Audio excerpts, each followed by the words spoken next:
அதிகாரமும் இருக்கு. ஆனால் பூமியில் உனக்கு என்ன கிடையாது? அதிகாரம் கிடையாது. காரணம், நீ இந்த மெய்க்காப்பாளனாகிய இவர்களுக்கு நீ ஒரு காவலாளி.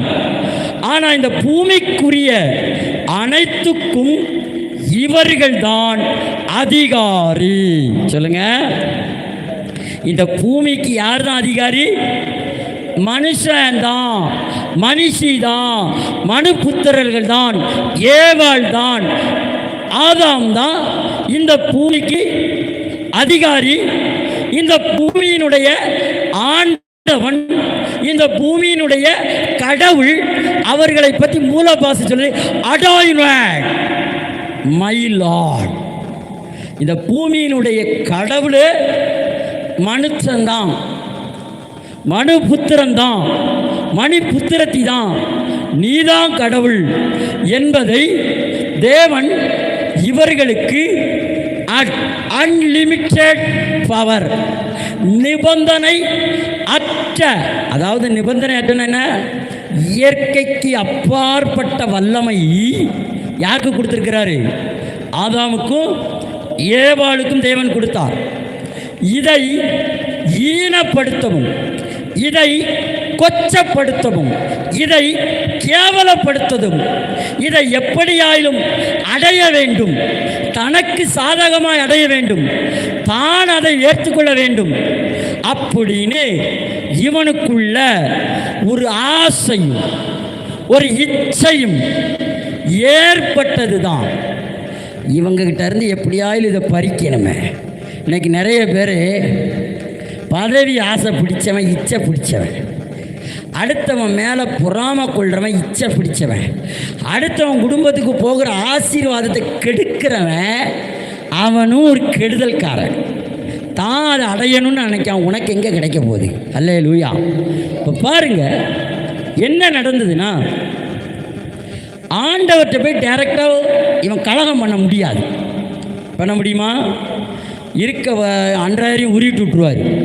ஐயோ பாவனு என்ன பண்ணி வச்சுருக்கேன், மெய் காப்பலான வச்சு உனக்கு உன் உடம்புலே ட்ரம்படிக்கிறது, சிலம்படிக்கிறது எல்லாம் கொடுத்து உனக்கு ஒரு பவர் கொடுத்துருக்கேன்.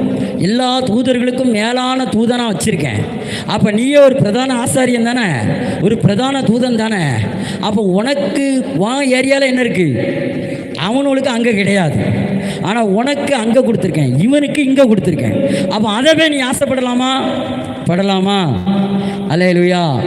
இந்த சத்தியத்தை, இன்னைக்கு நான் பேசுகிற சத்தியத்தை நீ கேட்டுட்டேன்னா உனக்கு பழைய ஏற்பாட்டில் இருக்கக்கூடிய 10 கற்பனை ஈஸியாக புரிஞ்சிடும். அல்லேலூயா. நியாயப்பிரமாணம் ஈஸியாக புரிஞ்சிடும்.